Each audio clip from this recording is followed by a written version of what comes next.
I don't want to record to the fucking cloud. Got it. I hate the cloud, bro. That's my beef. That's my beef with life.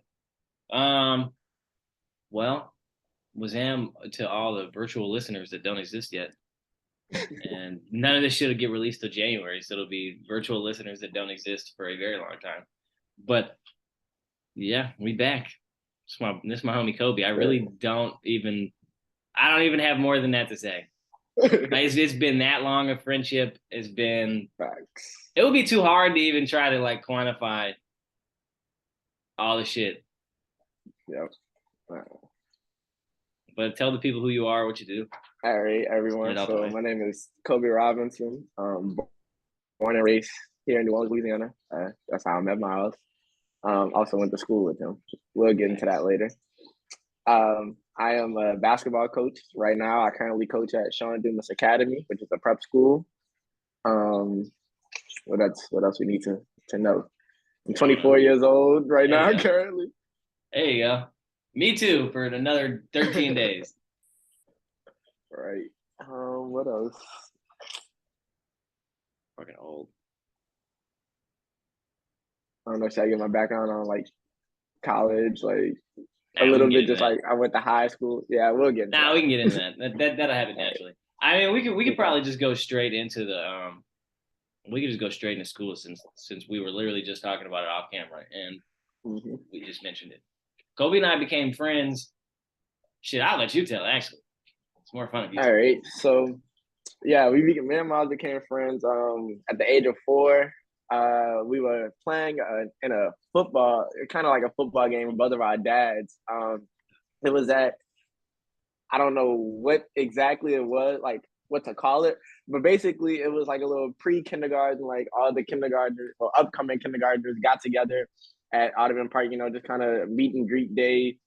And so that's how we met.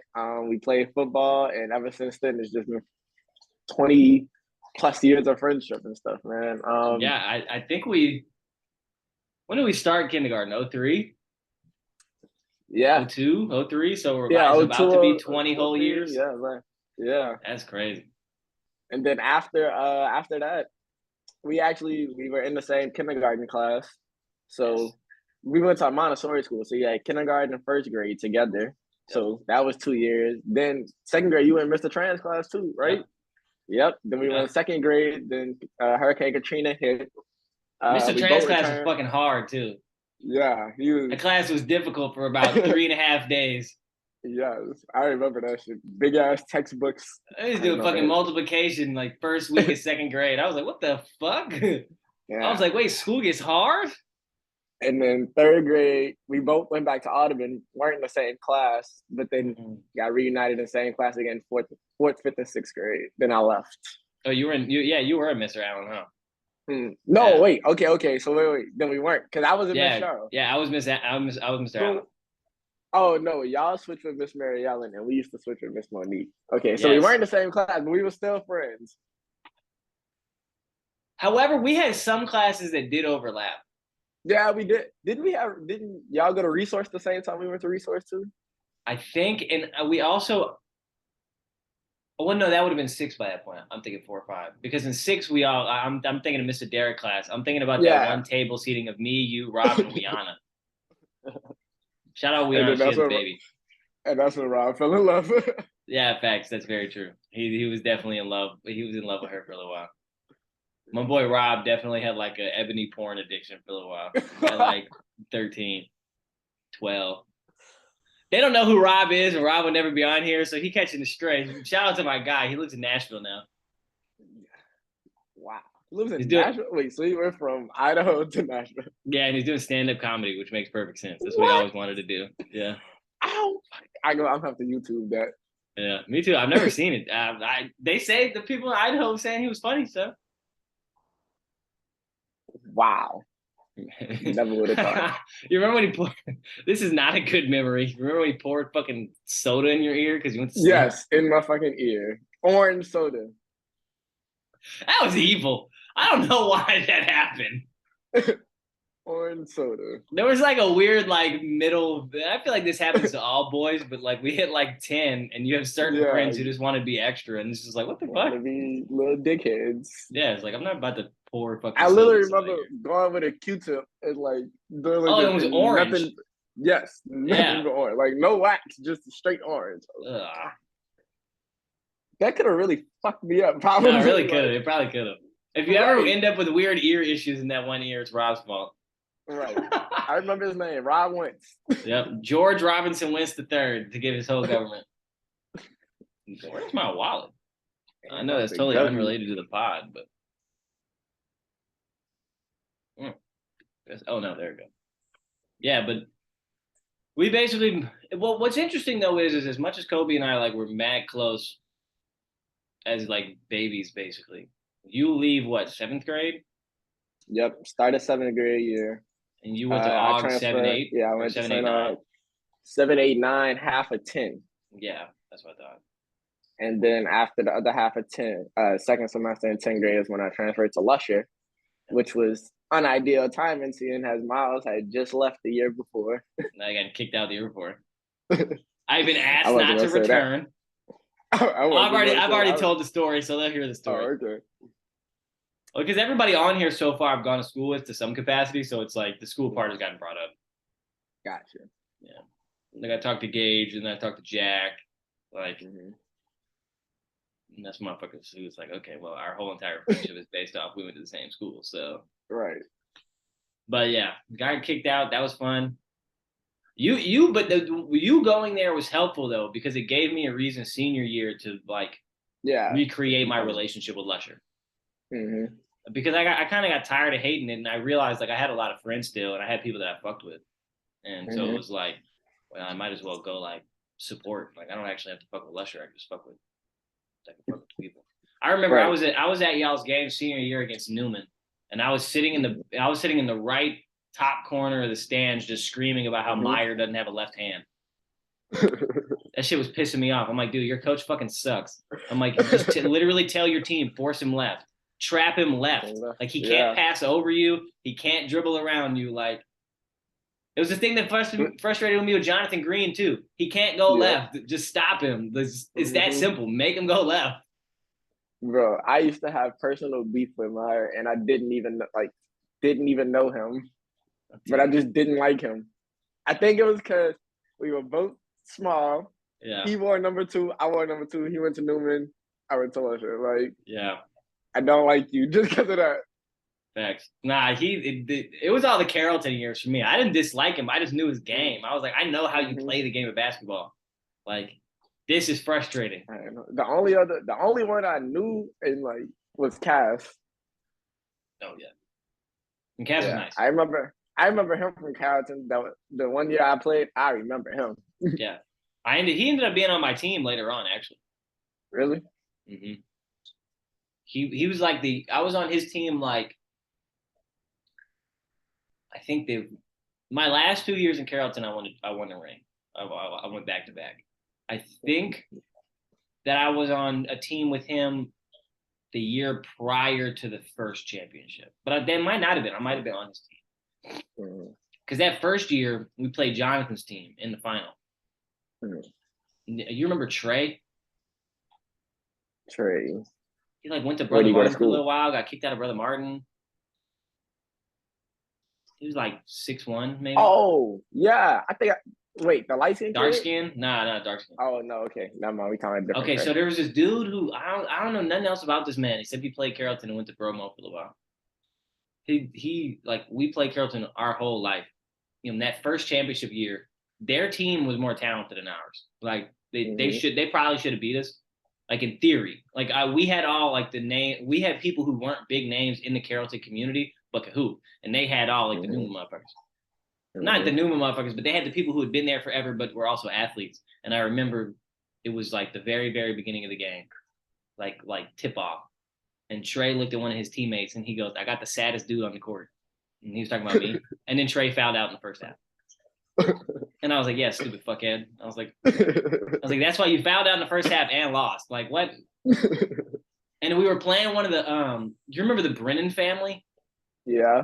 We were playing one of the Brennans. We were playing like the youngest one, and the fucking Brennan family had a mental. They had like they threw a tantrum in the crowd. Like it was bad. Like they were like heckling the refs. Like they were going off because the other team just didn't play a good game and fouled us a lot. And they were like, "Y'all are cheating," and it's like, "Nah, we're not cheating. Y'all just don't know how to play basketball without fouling." Like I don't know what to tell you. It's really that simple. Don't foul. That Carrollton League, it used to be popping. Carrollton League was fun. I wish they had an adult league. I think that would be a dub. I think they need more. I think they needed more adult sports leagues. I don't. Is Carrollton? I don't even know if it's still going. Like, or as far as basketball. Yeah, I don't know if basketball still is. I know baseball and football are. Yeah, I don't think baseball can end because they have that big ass plot of land. Yeah, because they have a actual park. But I assume if they have an actual park, basketball probably continue because they probably would just still have the relationship with Newman. I can't imagine that would have changed. Yeah, I can't imagine them doing that. Like I imagine they stopped for COVID. Mm-hmm. Like I can't imagine they were still playing during COVID, but like I wish we had more stuff like the Elite League shit. Mm-hmm. I don't even know if they really still do that. So they still like, well, no, they haven't been doing it. It's a new one now. It's called the Ricky League. But it's that's the one Carlton's in? Yeah, Carlton plays in that. He has a team. Yeah, that's his team. He barely even playing. That's his whole. He made the team. He basically just a GM. He's like a player coach. Yeah, he asked me to come play a couple of times. Yeah, he's asked a bunch of people. But yeah, there's a couple like leagues. Like I mean, I play on one right now at Riverdale. It's okay. If I had a better team, I hope none of them ever hear this. If I had a better team, we'd be pretty good. I have a bunch of. It's me and like Joe McDonald. Yeah. Him and his two little brothers who are non-basketball players. Oh, I didn't know that. Like they weren't basketball players when we were all at Audubon. So I mean, granted, they were tiny, but right, they were like kids. That doesn't shock me though. Yeah, they're like the youngest one. Right, he's oh my god, he's such a non-basketball player, and so like I'm out there, you know, I'm playing basketball, I have IQ and stuff. And he just out there running. I'm like, bro, right, you're killing me, dude. Like, you are, we are losing because of you. You're like, bro, stop being an idiot, please. Yeah, trying to win basketball games. Yeah, and I got a couple of other dudes that like. One of them, I brought him on. Vance, he can actually hoop, but like everybody else, kind of, you know, they just played ball recreationally. Yeah, and we all small as hell, so we going up against all these grown. That's men, what I was assuming that y'all were just tiny. Yeah, we're going up against grown men, and we little. Yeah, well, I think that's the interesting part. Like, so me and Kobe went to school forever. You what? 5'7", 5'8", 5'9"? I don't know. I don't know what your official like basketball listing was. My official listing wise is 5'8". Yeah. Nah, and so that's what I was going to get into is like. It's interesting because we're hearing you, you know, you're a basketball coach. I mean, you didn't talk about how you played college basketball, but you did play collegiately. And it's definitely an interesting thing because me and you both, but we fit the stereotype of New Orleans motherfuckers. Mm-hmm. People from New Orleans don't know this until they get there. The men are not tall. We are not consistently a tall group of dudes. Right, yeah, not consistently. As a citywide unit. We are not consistently tall. It's not the city for that. Like, and when people are like, man, it's so crazy that there's so many football players from Louisiana. No, it's not.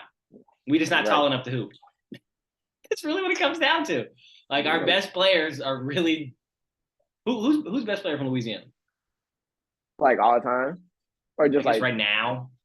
Right now. Well, okay. So actually right now, in the 2023 class, it's like well, he actually moved, but it's this kid, Corey Chess.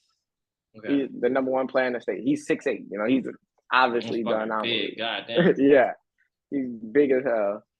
And I mean, like, okay, as far as basketball, we're starting to get it. We're starting to get there a little bit. Like, our top three kids are like 6'8". Like, I mean, obviously, you know, like you have your kids. Yeah. But for the most part, like for basketball, most of your guards are little guards. DJ Augustine was not big. Right, DJ Augustine, little Javon Felix, he's short too. Very small, stocky, but he's short. Yeah, I mean, shoot, Lamar Peters isn't very tall. No. Alfred Payton is 6'4", but like he's not very big. Mm-mm. And when he first got into the league, he didn't really seem 6'4". It just felt like his hair was 6'4". He did right. He was just a skinny kid, but his hair made him look bigger than what he was. Big as fuck, yeah. I mean, and then we've had a couple bigs. I mean, Greg Monroe was in the league for a little while. Yeah, we had Greg. I'm trying to think of who else. Greg I know I'm forgetting people. You had Craig Victor.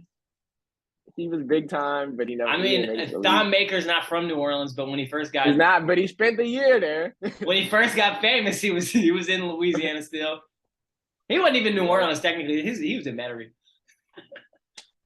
Yeah, but we say country day is New Orleans. That's true. It is. It is for school purposes. It is. For school purposes, yeah. Because if we started being like that, there would be a bunch of schools that technically aren't New Orleans at all. Right. Yeah. I'm trying to think. Other than Greg Monroe, like which bigs have we really had? I really that made it to the league. Like now we've had some that are good and that's not New Orleans. Never mind. Who are you gonna say? I was about to say Robert Wood, but that's Louisiana. Like it's not New Orleans. I mean, if we went broader to Louisiana, we have a couple bigs. Yeah, you got Karl Malone. Honestly, I just found out yesterday Bill Russell was from Louisiana. Yeah, that's who I was about to say. Yeah, he was born. I literally just found that out yesterday. Yeah, but he didn't really grow up in Louisiana though, because his family was a part of the first black migration, like the first Great Migration. They left Louisiana, went to Cali. So he was really more like Oakland, and that's why he went to school out there. But it fucking counts. Goddamn motherfucking Bill Russell, the old goat. Good. Like I don't. It's hard for me to say he's like the goat, but he's the bygone era's goat. Yeah, the no film era's goat. Yeah, literally, him and Wilt. They were making jokes about that on Twitter the other day. Because like I saw a video, it was like the first rap, which was in like 1940, and they were like, "We got videos of everything except Wilt and fucking Bill and Wilt's 100-point game." That I don't understand. Where is the film? It has to exist. I don't care. That shit probably going crazy too. Like, bro, that's the thing. I want to see it because I know he's just going crazy on everybody. He's just going crazy. Like he just scoring at will. Like the plays that they have shown, like they have found of him. They've like colorized some of them. It's like, dude, he's jumping like 3 feet in the air on a jump shot. Like, dude is like floating, taking one hand fades. It's like, oh shit, maybe Wilt was before his time. Right. And that's the thing. I think that Wilt actually would have been better now. Now? Mm-hmm. I mean, this is what I'm thinking. Like, I don't think he would have averaged the same statistics, but I think that he would have been considered differently today than he was then. Yeah. Because I don't feel like that era really likes him for real. The players don't, the fans don't. Everyone thought he was a loser. I mean, kind of was a loser. I mean, in a literal way, like they lost. Yeah, in a literal, yeah. Yeah. He was like the first archetype of like I'm gonna use a different sport to make this, but it's like he was the first like he was like the first Drew Brees type, where it's like, okay, I'm gonna take all the money, and then the team can figure it out from there. That's part of the end of Drew Brees' stint with the Saints that pisses me off. He had way too much money and he was hurt too much. Way too much money, yeah. And it's the thing that's pissing me off about Jameis right now. You too hurt, bro. Go sit your bitch ass down. That's why I'm glad Andy. I'm like, I saw people like, some people are like, no, like, don't start Andy Dalton. Man, I said bring Andy Dalton in 2 weeks ago. Like, yeah, you have to do it. His back is hurt. I think you have to do it. But like, if we come out flat next week, like or this week, like in London, like at that point, just flip it and just be like, look, Jameis, take a couple weeks off, see what your back does, see how it responds. And like Andy Dalton is a more competent backup than Taysom is to me. So yeah, no, absolutely. Oh yeah, Taysom now, fuck that. I'm fine with Taysom having his packages, like doing the shit that he was doing like 2-3 years ago. But like other than that, nah, he just can't really throw. No, like he just is a dud. It's like that. Do you watch Thursday Night Football last night? Yeah, I watched it. Okay, you remember? Okay, before Tua got hurt, all of Taysom throws look like that Tua pick, where it's like, Hmm. whoa, you floated Yeah, that like thing. It's right. like, what Yeah, did you yeah. do? It's like you need Uh-huh. to throw a laser and you don't have the laser to And throw. you don't have the laser. Yep. Uh-uh. Like that was I the mean, most incredible throw I've seen in a while was Herbert. After Herbert got hurt on that fourth hmm, down play, he yeah. fucking threw a laser. I was like, whoa. I was like, this guy. Mm. I I was like, think, well, this is just to me, but like most like lefty quarterbacks, something about them, yeah, they don't have laser. they They just don't have, look funny. it's it's Yeah, it's it's weird. Like the yeah. only one that I can really think of, the only two that really had like arms were Mike Vick and Steve Young, for real. Hmm. Because Vick could sling it, Hmm. and Steve Young could too. But everybody else, I agree with you. It's like, huh? It's like, why is this like this? Right, right. And it's the opposite in basketball. Like Yeah, left-handed dudes, I facts. just think look smoother. Left-handed dudes, yeah, I'm they just like, jumpers be God looking damn. pretty. I'm like, you look very good playing this sport. Jesus. That's like literally every well, and this is bad, but a stereotypical lefty white shooter. Luke Kennard, That's why, right? Luke Kennard. That's why they make money. he makes a lot of money. They had this kid that I was recruiting. Man, lefty. He like 6'6". Like he not really a bigger body, but like he's a real stretch, right? Pretty jump shot. Nobody was on this kid. Man, he posted a video of him doing a shooting workout, like just shooting, standing in one spot. And he only hit like 10, 12 in a row. I'm talking about every school in the state. Well, every NAI in the state was like, yeah, we're gonna offer him now. I'm like, man. Like, damn. Literally just watching him stand there and shoot. But hey man, it Six fucking six pays, white bro. kid. It Yeah. pays to shoot. Hear that? Look, you heard it from the basketball coach, kids. It takes to shoot. I hope no kids listen to this shit. It pays to shoot. They pay for speed and they pay for shooting. In every sport. Well, you don't shoot in every sport, but in basketball, it fits. You're not shooting in football, I guess. So, you actually think the Pelicans are gonna be good? Yes, sir. Absolutely. I'm scared. I'm a traumatized Pels fan. Every time we have hype, we like go 0-8. We do. But I feel like culture Different wins. teams. Yeah, Yeah, different teams, new culture. Like you have a general excitement from the fans and the team itself. Like that's different. I don't know the last time that as a Pelican fan, like both sides have been excited. Nah, because the AD years, it was not both sides. Nah, it wasn't both sides. Like we'd be excited as shit. I don't Anthony even Davis know if over we would there, be like, excited half the time. yeah, I I think don't half the know. time we was just making it up. We was just hoping. It just depends. Like, okay, I can tell you the last time we got this excited was when we got Boogie in the trade. Yeah. And they were in there doing damage at first. And we were all like, bro, actually, this is a perfect segue. One of my favorite New Orleans moments in recent history was Boogie in Zulu with the fucking huge Hennessy bottle. Not the regular, this motherfucker had the Extendo Henny bottle with some panties over his head. And I was like, yo, Boogie is having the fucking time of his life. Because Boogie, I think, is also he's an Alabama dude, isn't he? Yeah, he's from Mobile. Yeah, so he always tries to claim the whole Mardi Gras started there first shit. Yeah. Which I'm about to rip everybody in Mobile real fast. It's not true. And I know that y'all always say it's true. The places in Louisiana that are named and founded after Mardi Gras are older than what y'all are. That's all I got to say. Y'all might have had the first actual parade. Mm-hmm. Okay. Quick history lesson for him. Okay. I hate that shit. But also they can have it. Ours is better and we all know it.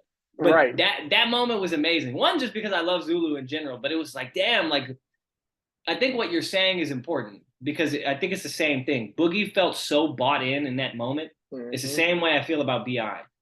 Like when all the KD shit was going on, like not even a diss to KD because I like KD. I was just like, no, like I don't want him. Like we got a dude that really likes being here, clearly, and has like publicly stated it on multiple times.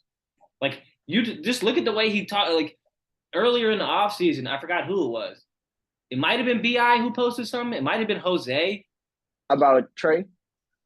It was one of them. But literally, BI in the comments was like, they gave up on us, but the Pels didn't. Oh, yeah. We talked about that. Yeah. And it was like, BI. Right. Go ahead. I was just gonna say like literally like for the moment for Bi when we as a Pelican community realized that he was really here is when he signed that max because like that's what he wanted and everybody knew he wanted that Yeah, and he like yeah like I'm gonna do it with y'all I'm gonna do it with the Pelicans yeah. And then it's so just, I also just the vibes are good. right People seem to be actually friends. Everybody's young. yeah Who's everybody's old? young. Is there I mean anybody old on the roster? like Garrett Garrett Temple? Temple, but yeah, he's Garrett Temple, the sad old ass. head on the roster. No, the LSU legend. Garrett Temple, yeah, He's a I bigger got your word. Louisiana person. Yeah, I wouldn't even say that he an LSU legend. It's one he's an LSU legend because of his dad. Like his dad was the man. Like He's an Garrett was LSU good at legend because he LSU. went to LSU. He's not actually an LSU legend. Yeah, nah, right. And he's from Baton Rouge. Like he has all the Louisiana ties that he needs. Yeah, he's Mr. BR, basically. Yeah. So they got him. I think so. He might be the oldest, and No, who he would has be to be. He's like second? 34, No, 35. he is. He's like, yeah, I think he's 35. Yeah, who's Then second? maybe it might go either CJ or Yeah, Jonas, but I I don't think think it. Jonas in his 30s yet. Yeah, I think it's CJ then Jonas. Oh wait, or Larry Nance? No, Larry Nance still in his 20s, late 20s, but he in his 20s. Yeah, it's like one. It's one of them three. Yep, I'm excited. crazy. I mean, but I think this Pelicans team though shows something important about the city of New Orleans, and this is true if you're a Mm-hmm. celebrity, if you're a regular person, if you're anything. If you show love to the city of New Orleans, the city of New Orleans will show love Just back. show love to you back. Yeah, Most like it's like not. as far I feel like that's what our professional sports teams. Oh yeah, totally. Professional sports teams. Oh, totally. But I mean, I'm just saying in general too. I think if you're just a regular person and you come to New Orleans like with an open mind and like intending to have a good time, even like it's like any city. You got to expect that there could be fuck shit that occurs just because it's a city. But Mm-hmm. beyond that, it's just like if you actually come with an open mind and you really feel like it's going to be a positive situation and show love to the city will it'll show you love back. It always will. It's true. That is true. And I mean, of course, like no matter in what avenue you're talking about, you still have you're gonna have your doubters and naysayers and people that obviously try to infiltrate that. But like I'm not even gonna lie, like, I'm just be honest. Like New Orleans, in a sense, it is that, but there's also crabs in a bucket. Like, Yeah. and I've seen it firsthand, specifically on the basketball side. Like, like with me working at a prep school, it's like, okay, yeah, we have kind of different calibers of players than a regular high school team. So schools come in and see us, right? And then there's a high school here that like literally he after we tweeted out, what schools came, the coach tweeted was like, y'all keep going over there, y'all need to come over here, like like hating, like kind of Yeah. like saying y'all going over there, come over here and look at our kids, like, and it shouldn't even be on that kind of level. Like it's like okay, yeah, these kids have this opportunity, but like it's not to take anything away from kids that are in regular high schools. Yeah. It's just there are just a lot of like bitch assness that'll go on behind the scenes as well. That's facts. I mean, I didn't even intend to go in this, but I mean, you see that in the art world in New Orleans Yeah. too. You have like, I'm not gonna name drop anybody because that's disrespectful, but like you have the whole like hype part of the city. You have like a whole hype group. Like it's a group of like 20 motherfuckers, and everybody dick rides them, which is cool. Like a lot of them are really talented. Like I'm not even trying to sound like a hater. Like but a lot of people dick ride them, and then it becomes a situation of like they get this like clout, and then for them it's like they just feel like they better than everybody. It's like, yo, like we all from the same place, like, and we all know that this place is like one, like not probably not gonna be here forever. Two, don't really have that much opportunity for us all the time anyway. And so it's like, why are you being a bitch? Like, right. And what you just said about the opportunity, that was big. Like that's the most upsetting part. It's the part that all of us struggle with and all of us like bitch about, because it's like, yo, the city does not give back to its young people.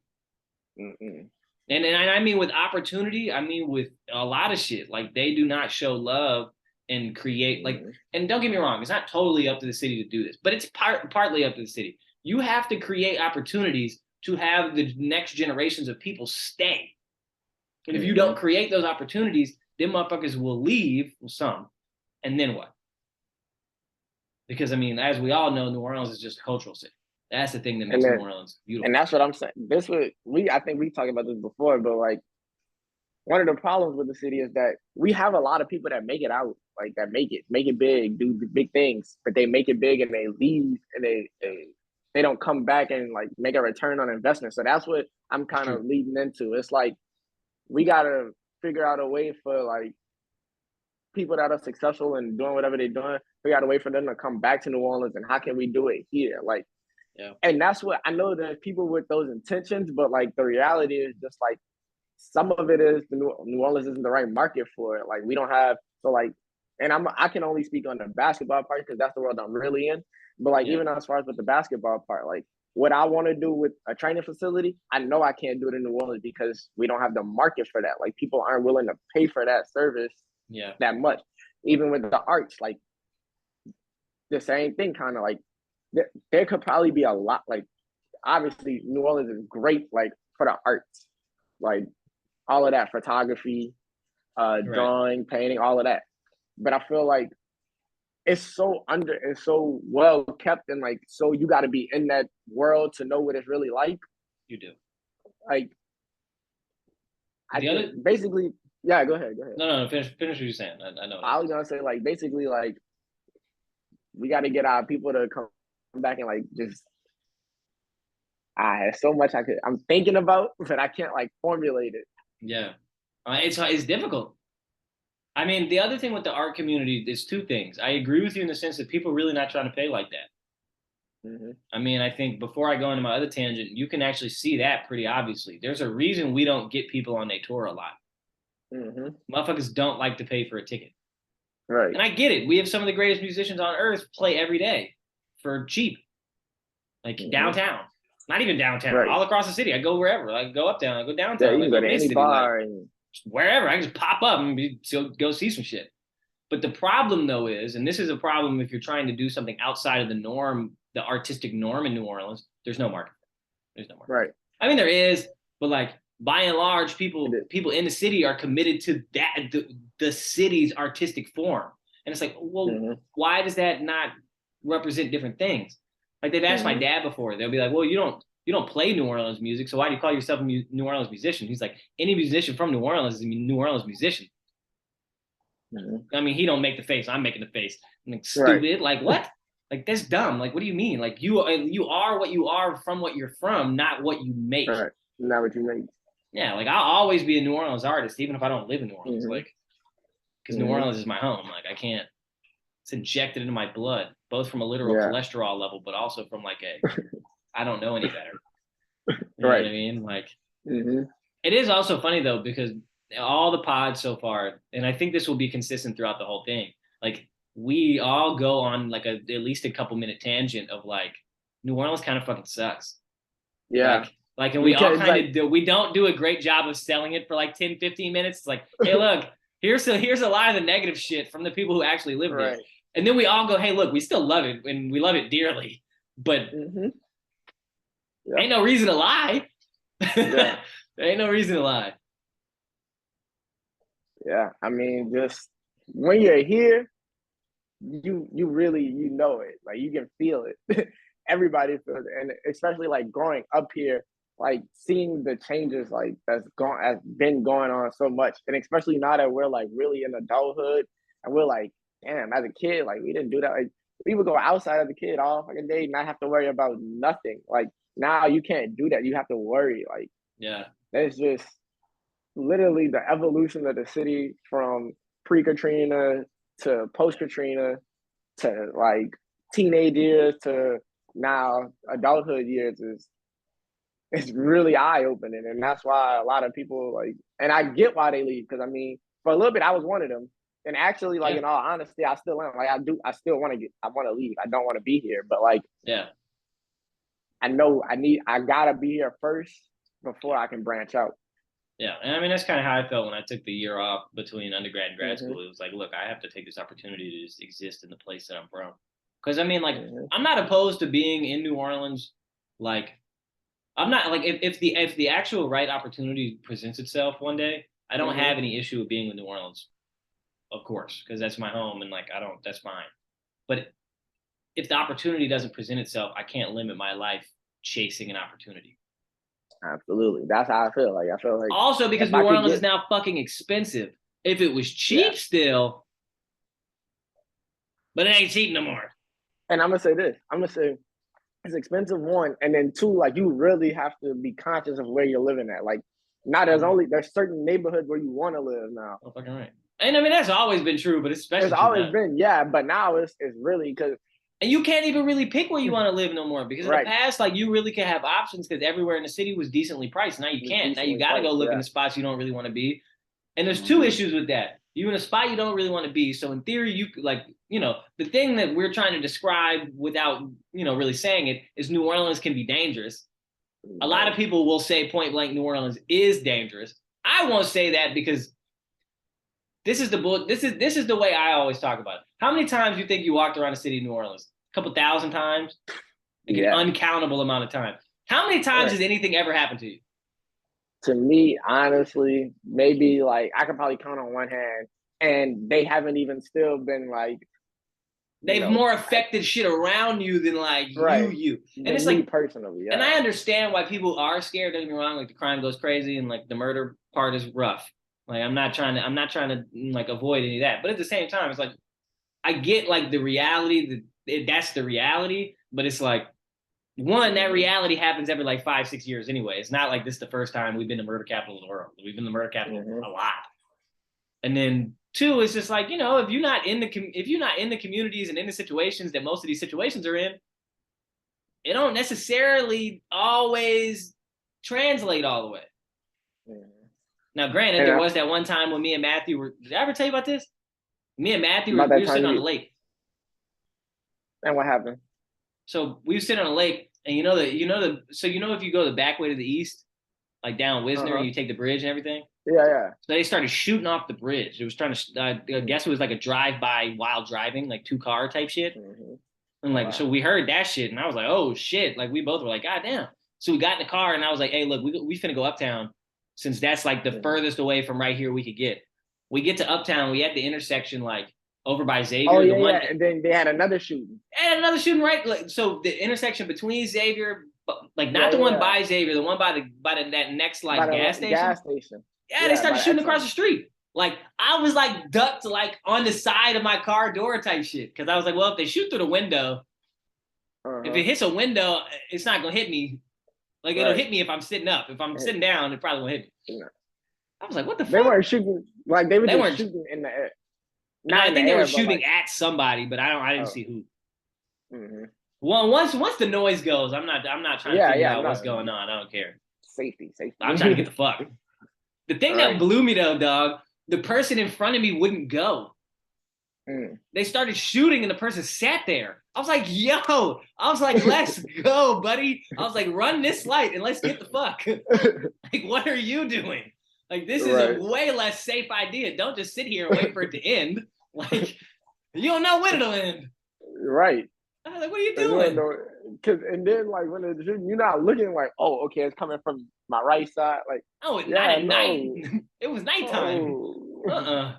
I can't even see the gun if they tried to show me the gun. Like, it's gonna blend in the night. Like, the other thing I feel about New Orleans, I mean, like, you know, obviously the carjackings have gotten out of hand as of recently and stuff. Those were crazy. And even just like you just talked about, like the random shootings, like, you know, there's been a lot of random violence. Like, even then, like, I know for me, I still go out. Like, I live my normal life every day and stuff like, and my dad and my mom, they fear for it, but I feel like, you know, if you know the spots you're going and kind of like what you're looking for, like when stuff starts looking shady, that's how you just keeping that head on a swivel and them eyes up, like being here for so long, you know what you're looking for. And you know what places, like, okay, I probably shouldn't be around this place at this time at night, like, or which ways to get home, like, even stuff like that, you gotta know, like I don't, if I like I said a minute ago, if I'm taking it, even though this is gonna almost contradict what I just said, but like if I'm going to the east, I don't take the interstate. Yeah, I don't take the high rise.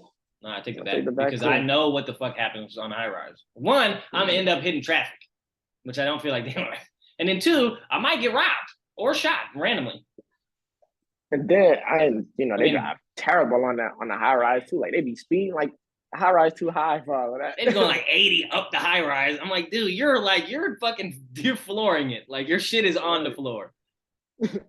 Cause like you're really going up for a minute. You're Yeah, like, you God really damn. are going up.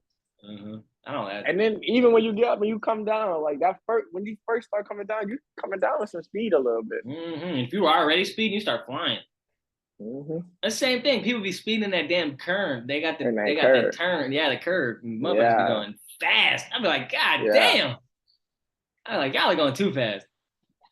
Yep. Like I'm just trying to chill over here like a grandpa, and y'all are fucking on some NASCAR shit.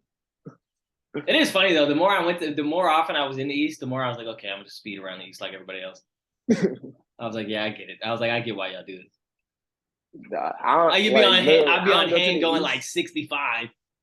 I don't go to the east unless I have to. And when I do, I gotta go in daylight. I don't go to the east at night. Yeah, I've been at all times. I'm me. I I don't like to even get do it. all the homies know I like shenanigans. So Yeah, like literally, Josh. I don't. Never mind. I was nah, about you to can go say ahead and tell the story. you can name drop Josh. He'll be on here. Yeah, he'll be on here. But I'm sorry, for me, Josh wanted me to swing by. Yeah. Right, late. It was like nighttime. Now I was like, damn, like Josh, I'm gonna come fuck with you tomorrow You're like, I when it's love you, sunny but outside. I'm not fucking with this right now. Nah, that's Nah, fair. That's very fair. It's just it's a mess. man, It's a Coach whole Sean was mess. trying to house my team in the East. I was like, oh hell no. No, You're like, no thanks. Uh-uh. No, and I do agree with you though. I think it's about I think it's about the energy that you bring to situations, the energy that the people you hang out with bring to situations. I also think, and Josh is actually the one that says this, and I actually kind of agree with him. I think a lot of the time, especially with the gun violence, I think guns bring the violence.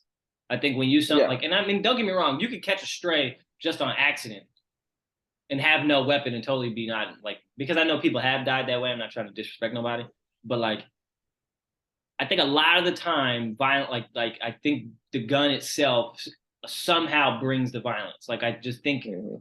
there's this Just weird, having it present is yeah, like, cause like the saying is kind of like, if you got it, you got it. Like if you have it, you're gonna use it.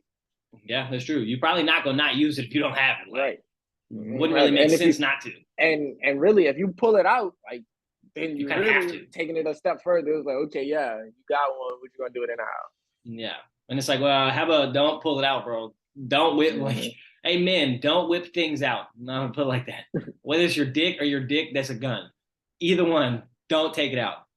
Because I Keep mean, it like up. back in high school, like people were like, I feel like now it's so prevalent that like everybody kind of has one, and they Especially the keep it. young motherfuckers. Yeah, especially youngers, and they like keep it on them, and that like that's the first resort. Like, oh, Mm-hmm. I'm tough. I got this gun. Like, you tell me anything, what I'm pulling this out on you, or I'm gonna show this to you, and then you meet somebody with that same energy. Like, yeah, I got one too. So Now what? you know, and it's literally like the Boondocks, like nigga moments. Yeah, no, literally, yeah. We have a I lot of mean, and the worst those. part too is it's just like, bro, you're not even tough. You have a gun. Right. That does not make you tough. Like you have a gun. Like Mm-hmm. they don't like. And I mean, I personally would not do this. It don't take a lot to pull a trigger and shoot somebody. It does not take a lot. It takes very little effort. It takes very little thought. It takes very little everything. I think really to be Right. tough, like, you know, I mean, I'm not saying go get into street fights, but like Right. that to me shows something more because it's like, look, you're not just out there to kill somebody. Like I don't think killing somebody is tough. I think if you handle your beef with somebody and y'all can actually handle it like men and nobody dies, I think that's a better idea. Mm-hmm. And if that means y'all end up on the street fucking curb stopping somebody, at least you didn't shoot him. At least he ain't die. Yeah. I mean, I guess you could kill him curb stomp somebody, but just Yeah, don't. you could. Just don't. Yeah, just don't take it that far. Yeah, literally, it's that simple. What okay, if you had to make a sales pitch, like I know you're not a marketing person at all, but if you had to be a I marketer do for got New that business Orleans, degree. I do have that that's true. business degree. That's true. That's true. If you Like, had to, what are your favorite? Like, if you were marketing New Orleans, like, what's your favorite parts? And it don't have to be. And it don't have to be the shit that's important. It literally could just be the shit that's your favorite parts. So literally, food. Like, there's so many food spots in New Orleans. That's facts. So many. And it's not just Cajun food either. A lot of people, I Right. think that New Orleans is It's just not. Louisiana No. food. It's not. Whatever. Like, I could go right down the street right now to the Lowe's, and there's probably a fire ass food truck right there Oh yeah, with for some sure. tacos. Oh yeah. Like, I got that. I get yakami. I can go to like a million Vietnamese places. Vietnamese places. Like, dude, there's so much food here. That's my favorite thing. My favorite thing that's occurred food wise is that we have so much more Caribbean influence. We actually got Caribbean motherfuckers in the city, and it feels so nice to see that cuisine all the time because that shit is too good. Nah, I haven't found one of those spots yet. Oh, okay. I'll show you some spots. I'll show you some spots. They got some spots in the 7. In the 7? Oh, yeah. Perfect. You speaking my language. I like the 7. Other than the food, I think I'm gonna like literally. We were just talking bad about it, but now I'm gonna talk good. Like the nightlife scene in New Orleans, like, and I'm gonna say nightlife. I said bar scene because that's really what the type of vibes that we're on now. The bars here are like pretty cool, and like we don't really have clubs. We just be having bars. Yeah, we really don't have clubs. Now that I think about it, like, and basically really every bar we have is a dive bar. Like every bar is a piece of shit, but in a good way. Yeah, like I started fooling with this new one right there by the fairgrounds. It's called Jockeys. Little hole in the wall spot. But funny. Like nice environment, like good. I was in there last week. I went there Friday, Saturday, and Sunday. Damn, you was locked in. And it really wasn't even like, yeah, I'm going to Jockeys tonight. It was just like I was with my partners, and I'm like, they're like, hey, let's go to Jockeys. We're like, okay, cool, like perfect little chill spot. Chill. They got you got outside grilling, like boom, we go in there, we shoot darts. They have a foosball table, like good vibes. So I think the bar spots are really cool here. Yeah, you get live music at a lot of them, and then the live like sitting like since I've been doing it more, sitting in on live music is like really cool. You like okay, it's interesting. Like, who are you? Yeah. So that. And then it's just nice to have entertainment at a bar sometimes. It's just be like, cool, I can just sit here and I don't even have to do nothing. Right. And then my third favorite thing I would just say is like literally like scenery and stuff like that. Like go and sit out on the lake. That's really peaceful. Just sit there, you're looking at nothing but water. Now I'm real peaceful on that. That City Park is beautiful. Like I find a new spot. The greatest American park. I find a new spot in City Park every time I go look for one. I'm gonna find one. Dog, there's an unlimited amount of spots in City Park. Right, because there's so much of the park that people don't even go to. That people don't know about. Like that have like I'm pretty positive there are parts of the park that basically no human has ever even gone to. I don't think like that thing is massive and it's so big and the company like encompasses so much goddamn land. That it's like, how do you even get on all this thing? Like, it's huge. City Park, obviously, Audubon Park. Yep. Man, I found a spot in the Bywater called Crescent Park. Oh, yeah, I know. Like, you knew about it. I didn't even know about it. Yeah. Crescent Park, like. Crescent Park is lit. That gives you such a nice view of downtown. Of downtown and the river. Yeah. Like. And you don't have to take the ferry. When I was there, I literally was like, damn, like, downtown is right there. Damn, like the West Bank, like wow, right on the other side of this river, the West Bank is right there. Like you could really see a lot of the city from right there. That's one of my favorite parts about being on the river uptown too, by like the fly, because when you look across, like that's another part of the city just across. But it's shocking what part of the city it is. What part you'd be like, wait a minute, like this is like the whole opposite end of where I'm at. And because there's no bridge right there, it takes like 40 minutes. You got to go all the way the fuck around. Yep. That's what happens when you got a big ass river in the middle of your shit. Yep. No, I remember one of my favorite spots back in the day, like talking like 8th, 9th grade. I used to just go, like we got a bunch of golf courses. We got golf courses in Audubon Park. We got golf courses in City Park. I would go sit by like the little ponds and shit that they created for the golf courses in Audubon Park. Because nobody would just even be there. I was like, go kick it over here.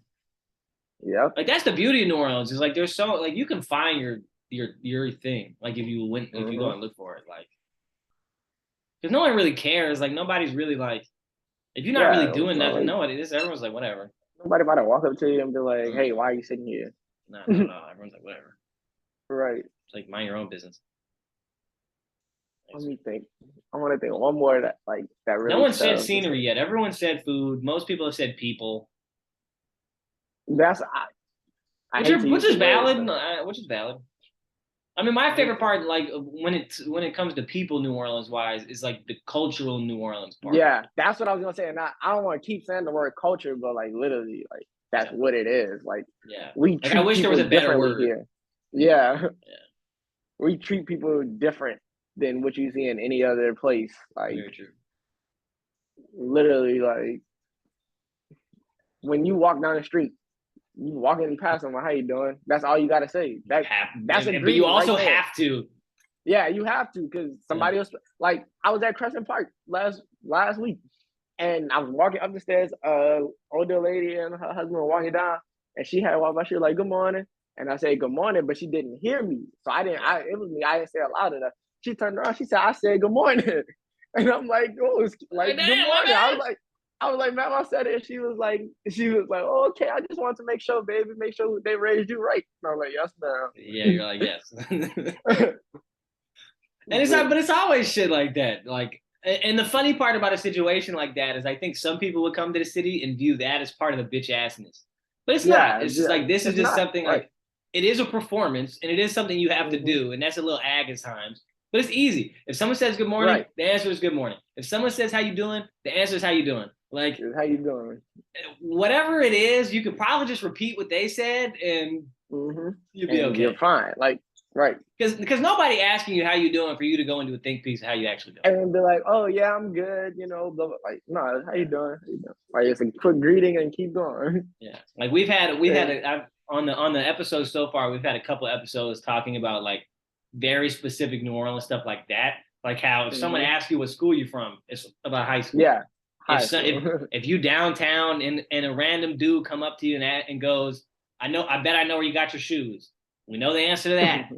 They're on my feet. I know. I know where they are. But that one that's a good one. What you just said is a good one. I think that's an important thing like for people to understand like if they ever go to New Orleans, it's just about understanding New Orleans. It's like Hmm. it's communal in that way all the time, no matter what. You could be uptown, you could be downtown, you could be a mid city, you could be wherever, and it's like if someone says what's up, you say what's up. Like Hmm. if you don't, it's Yep. kind of like, huh? It's like why don't you say what's up? Right. And then I know we talked about this off record, but like I'm gonna talk about it. Well, we didn't talk about it off record, but we said we wanted to talk about this. Yeah, So when I was in with me being in Georgia, like yeah, literally same thing, same situation. Walking down the street, I see somebody. If we make eye contact, I'm gonna say, "Hey, how you doing today?" And they just look like and keep mm-hmm. walking. Like that's a difference. When I first got out there, my friend, his name Brent, I was actually my roommate. Like some of the work, I mean, obviously, we have different slangs and stuff, but like I'm trying to think of the specific example that I was about to say. I kind of lost it. Damn. Crap. I was talking and it just dropped my head. It's gonna come back to me. Bro, that's how it always goes. Nah, bro. So I went to. I think I probably already said this before. In case I haven't said, I'm gonna say it now. I went to two undergrads. I went to LSU for 2 years and graduated from University of Louisiana Monroe. Went there for 2 years. Those first 2 years at LSU, I had dead ass culture shock, and I was an hour and a half away. Mm-hmm. Like there were things where it was Yeah. like this was one that was a huge deal for me when I first got out there. Like the difference in cuisine. Mm-hmm. Like I was shocked like how hard it was to get like a po' boy A that po' was boy, yeah. good. I was like, I'm like Mm-hmm. we're 60 miles away. Like what? Like what's the issue? Like get some bread and make the shit right. Like Yeah, they bread. They bread out it's the there is bread. way different. They don't use French bread. It's not good. Like it's like ew. It's like what did y'all You do? gotta, yeah, those spots out like even the spot I go to that I get my po' boy from out there, like it's not French bread, but like the bread I can make do with it. That's why I keep Yeah, eating that's it. fair. I mean, and all of that is true. I mean, it's the same reason you can't make New York pizza anywhere like that but New York, and that's Mm-hmm. because what the minerals in the water do to the dough. And it's the same thing with the bread that we make in New Orleans. Whatever is specifically occurring with that bread also has to deal with whatever's in the fucking water.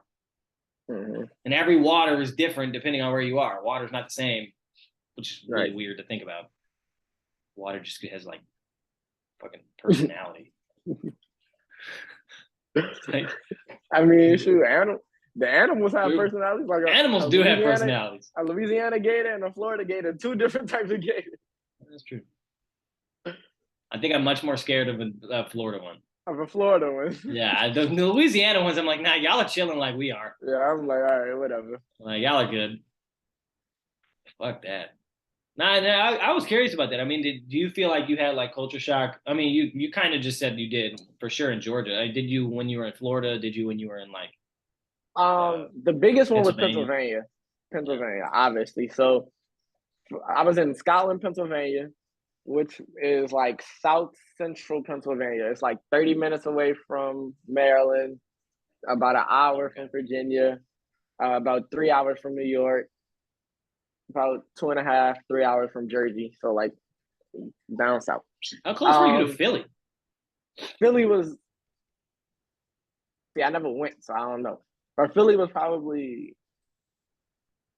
I'm gonna literally look. I'm gonna pull it up on here. I don't even want to guess. I'm gonna guess 3 hours. That's gonna be my guess. I'm gonna just look. I usually don't get on my phone during the pod, but I feel like if I'm obviously, I'm gonna use Scotland, PA. Scotland, Pennsylvania. Yep. So out there is just like the people out there. Everybody is so to themselves. Like they are not welcoming people at all. I believe that. Their gas station up there that I used to go to is called Sheets. Like we have brothers, they have Sheets. Yeah. Sheets is great, man. Top 5 gas stations of all time. Okay, damn. And since I'm on the road a lot, I can have that debate too, because I probably can name 5 cold gas stations that like, yeah, I'm gonna stop and eat there anytime I see them. That's just a tangent. All right, name some. All right. People are gonna say Buc-ee's if you don't say it, so I'm gonna just say it. I'm gonna get Buc-ee's. Buc-ee's, they're number 1. You got a Quick Trip. Okay. I love Quick Trip. You got Wawa. Oh yeah, I've been Wawa. There. Wawa be hitting. So I gotta put brothers on though. Yeah, they got the best fast food chicken you could ever want, and or the best gas station chicken you could ever want. Okay. You remember when you remember when brothers hadn't taken over the whole fucking shit? Yeah. Now, like Jesus. Yeah. We got a whole bunch of Arabic motherfuckers with fried chicken running the shit. With fried chicken. Good ass fried chicken too. That's the worst part. Is the one on Elysian Fields, is that like the brothers? I don't even know. I think so. That's what it feels like. Right. So, and that one used to get raided back in high. Like they were having drug raids. I remember that. And it's there was a period of time. All the brothers, when there was only like 4 of them, like it was rough. Yeah. I'm trying to think. That was real old. The one that's like right off, the one that's off the service road off I-10 is pretty old. Off I-10, yeah. Yeah, over by the Take 5. Uh-huh. That one almost down on Canal's pretty old. On Canal. On the streetcar line. It's like a block off Canal. Oh, yeah. Well, no, that one's not that old. That one's more new. I'm lying. Yeah, that was a new one. The building is just not new. Yeah, the other one that's uptown. Down in the I'm trying to think which street that's off of.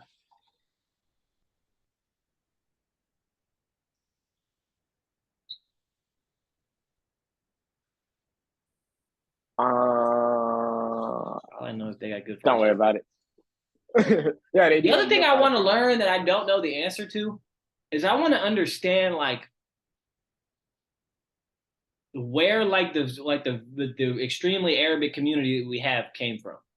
And where do they stay? That's what I've been wanting to know. Me too. Like I'm just like I've been to one of the mosques, so I do know like a little bit where the community is, just because I've been in the mosque. But other than that, I'm just like I don't, because like with Vietnamese, I understand how the Vietnamese got to Louisiana. Makes sense. I don't. Well, I just know a lot of them I they don't. either I be in the don't. East. I'm not going to say the whole history because I'm going to get part of it wrong because I don't exactly understand what created the migratory pattern to come here. Like, I don't know if it was in relation to the Vietnam War or if it was other shit. I just know that Vietnam and Louisiana have similar climates, so you can grow shit similar ways. So it's easier for Vietnamese people to come over here because it's like, oh, I can interact with this already. Mm-hmm. And I know that like ULM, for example, we had a really big Nepali Yeah. we had a whole Nepalese or Nepal. I can't remember which is the correct term, it's Nepali or Nepalese, but people from Nepal of Nepal descent. Like we had a whole student organization. So I know a lot of the time, like when something like that gets built, people just continue to go to that place because now you have people that you would already feel comfortable with there. But I'm like, how did this? I don't know what an Arabic came like, and then like I don't know what the descent is, what the lineage is. Like I don't know what part. Like I don't know if it's like just a bunch of different parts or if like most people are like from Lebanon. I'm just throwing Lebanon out there. Right. Like I don't know anything about that part of the city. Like where the fuck Kataba and Salah? Like shout out Kataba. Dr. Abu Musa. He's a doctor? No, he's a pharmacist. Oh. He graduated with Jade. Yeah. I that year I live streamed her graduation and because I was sitting there waiting for her to be called and he got called and I was like, wait. I was like, you ain't know you knew Kataba. When he graduated from Xavier with her? Yeah, same year. Oh, wow. Same pharmacy class. Oh wow. Yeah. Bro, he used to live around the corner. His mom lived around the corner from my pops. Really? When my dad was on Alexander, he literally lived around the corner. Yeah. Now, see, like them two, they went to Jesuit and De La Salle, but like, I don't get why one of them went to Jesuit and the other one didn't. I couldn't see Salah. I mean, I get it from a grade perspective because I remember how Salah was, and like, no, this to him. But like, that's just weird. Like, if you already pay up for private school, like, yeah, I get why Salah didn't go there, but like, they were two very like, they're very like different. The smart, like more reserved. Salah was the young, wild. Like, yeah, he was more fun. Yeah. But no, I was saying I think the Arabic community stay on the West Bank a lot. Okay, I think you're actually right about that. Because I think it's the West Bank and Metairie. Metairie? Yeah. The mosque I went to was out there. That's what I'm saying. I actually do think you're right. I think it's both. I think it's just they like the suburban part. And I think a lot of them go to not West Jeff, Grace King. Okay, I can see that. And I don't know shit about Grace King, so that would make sense. Exactly, bro. I don't know shit about I don't know shit about Grace. Yo, that would be the craziest days. Like whenever, like I remember the Ottoman days, like when we'd have to go hoop and we go to some school and I'd be like, the fuck is this place?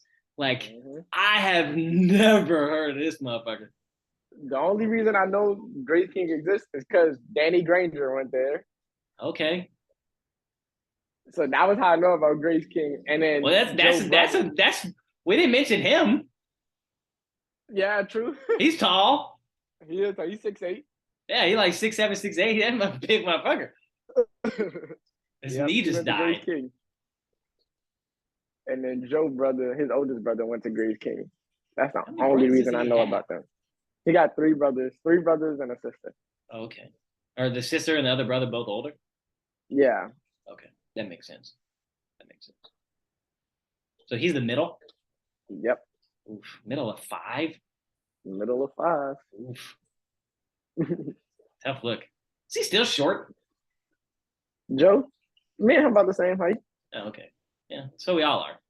Yeah. Short kings. Yeah, short kings.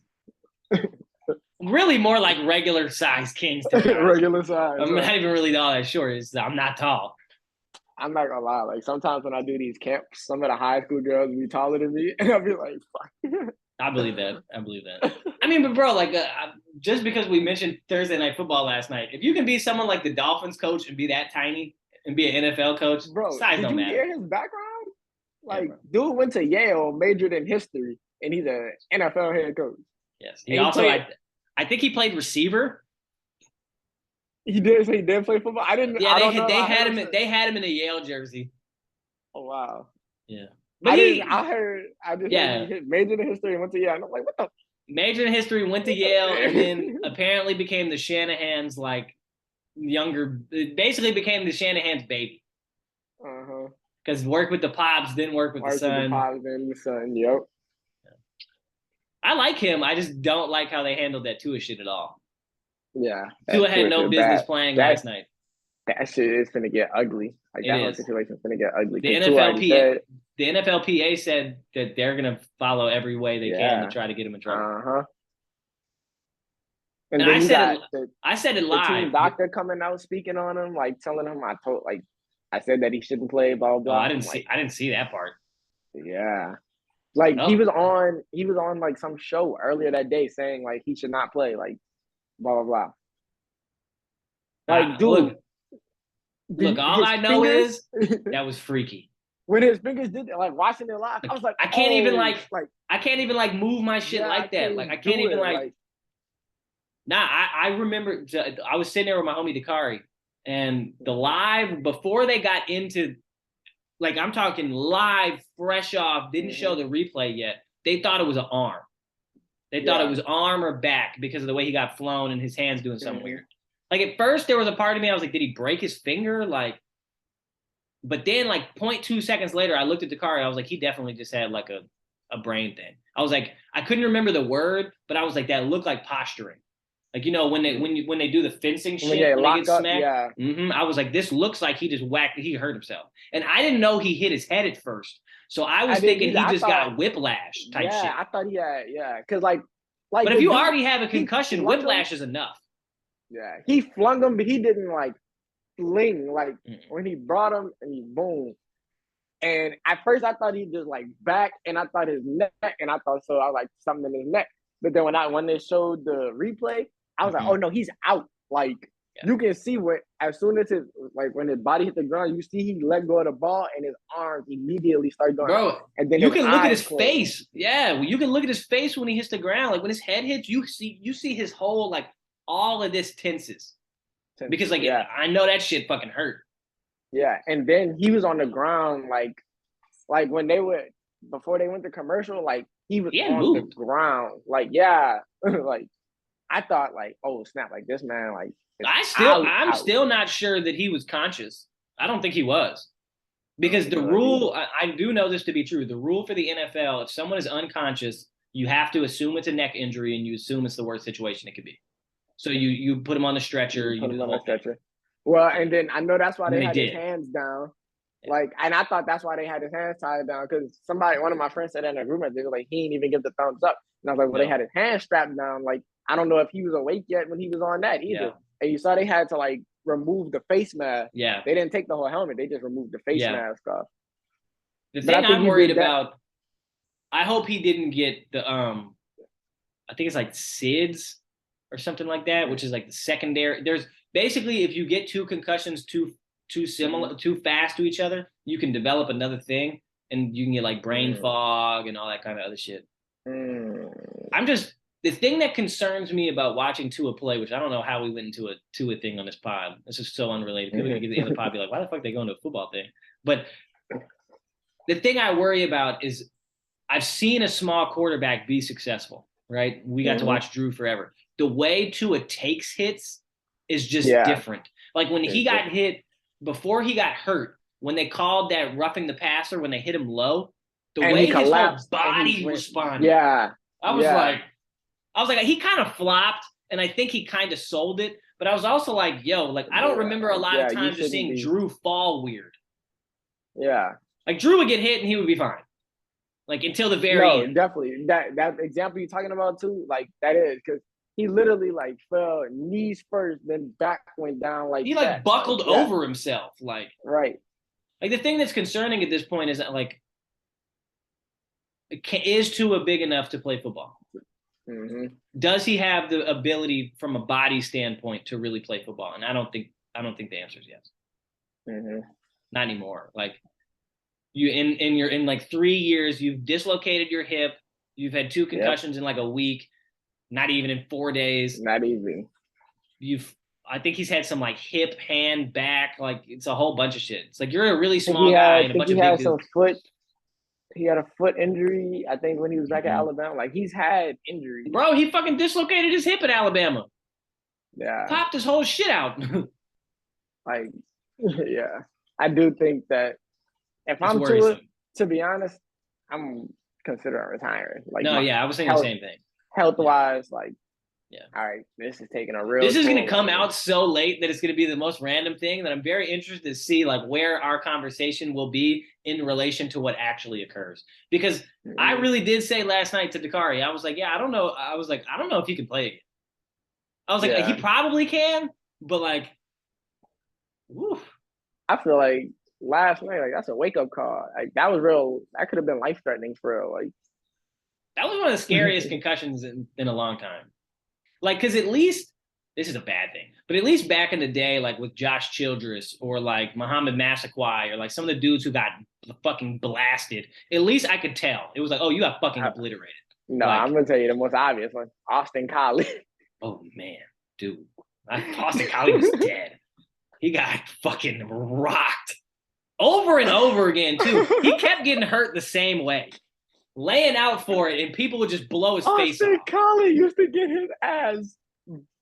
Bro, they would kill his face. They were 21 Savage. It was headshots only. Like, they was doming that man. Right. Like, have you ever seen the meme on Twitter? It's like, hey, Austin, it's Peyton Manning and Austin Collie. It's like, hey, Austin, go long. Jesus. Peyton was doing that man evil, though. I think Peyton didn't like that man. Peyton was putting that man out to dry, bro. Dude, like, honestly, I remember, like, that was when he was a good receiver. He was. But he used to just, like, go across the middle, boom. Boom. Knock out. I remember that instance I'm talking about, that was against the Texans. I remember watching that game. Ran across the middle. He caught it. He turned. As soon as he turned, I don't remember who it was that hit him. As soon as he turned, he got blasted. And he fell on his back with his thumb straight up like this. I literally remember that. I remember the last time he got hurt, bro. He was running a seam route, went out for it, got hit in the face. I was like, oh yeah. I was like, you just ate everything. I was like, oh man. But at least with those ones, it was like, okay, you got blasted. I understand it. Like, you're done. Neither hit with Tua. Mm-hmm. Like the one last week, like no, not even alone. Both of them didn't feel like he really got hit that hard. Yeah. Like he hit his head, but it's like, huh. Like, damn. Yeah, like the hit itself wasn't hard. It was the more so the impact of hitting the ground. Yeah. What to backtrack to New Orleans shit, you said food earlier. What's your Mount Rushmore of dishes? It doesn't have to be restaurants because that's always hard. Right. I've had some good answers. A good seafood pasta. Like, yeah. You're only gonna get the most authentic seafood pastas here. Yeah, that's true. Whenever you go somewhere else and get some seafood pasta, it ain't hitting. It's not the same. That's true. And to give Louisiana credit, it's really, you could get seafood pasta wherever in Louisiana, and it'll probably be good. Yeah, so I'm gonna say seafood. It just have pasta. To be New Orleans. To be honest, I think I was gonna say burgers. Like, we have some good burger spots, but I feel like burgers are kind of universal. We do have an underrated burger scene, though. I do agree with that. But I think we do have some good burgers. I got some interesting burgers.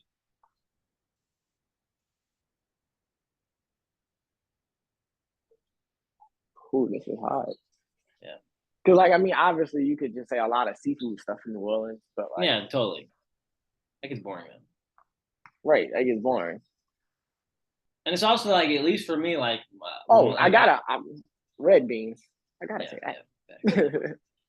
I don't think we talked about this yet. One of my favorite cultural components of New Orleans, Mondays. Is red beans on a Monday? Yep. Yeah. It just feels right. Bro, like, literally every school in New Orleans, they know everybody has red beans on Monday. Like, yeah, you had red beans on Monday. That was the only thing I would eat. I would eat the red beans. But other than that, I was just bring my lunch type of Dog, you remember pre-Katrina how good the lunch was? It was good. It was good. And then they fucking put Tedesco in, and it was like, oh, Tedesco, this is bad. Yep. This is bad. Yep. It was like, oh, yeah, y'all stop cooking this shit. And after, well, yeah. I would bring my lunch sometimes pre-Katrina, but definitely post-Katrina. I only brought lunch. Now, when I got to Og, though, I did eat Og food. Og food used to go crazy. You know whose food was aggressively bad? Sorry. Lusher. Oh, Lusher. I've literally Lusher's never food, eaten bro, was no size food was surprisingly decent. Lusher. They would actually make the food though. Like we'd have we'd randomly have like real chicken, like chicken for lunch. And we'd be like, oh, like I'd need like a fork and knife. I'd need to like actually cut the chicken. Like, what the fuck? I never the 2.5 years I was there, I never ate lunch at Lusher. I think I tried to like 2 or 3 times and it was bad and the process was just convoluted. And I was like, I don't want to deal with this. Bro, I would just not eat. Like if I didn't bring lunch or something, or like I just wouldn't eat and just like fuck it. And if we had practice after, we just gonna have to. Oh my god! I obviously wasn't on the team for long because I failed out of Lusher, but man, that freshman year when I was, because I have a bad problem my whole life if I don't eat that much. Like I'm from parents who really only eat like once a day. Like they have like one real meal. So it's like, okay, yeah, I usually have one real meal, but it would be like, damn, I didn't even have my one real meal. Here I am trying to fucking do 2 down and backs in 20 seconds or whatever. Like, god damn, like fuck. That's a lot of energy that I don't have. Like I can't keep doing this, coach. Genuinely, I can't. I was like, I don't have anything fueling me. I'm eating myself. I'm eating myself. That's what ended my basketball career at Sci. I think I've told you this before. My junior year. My junior year, we had practice in April. And Sci now has a gym inside, which is a fucking blessing.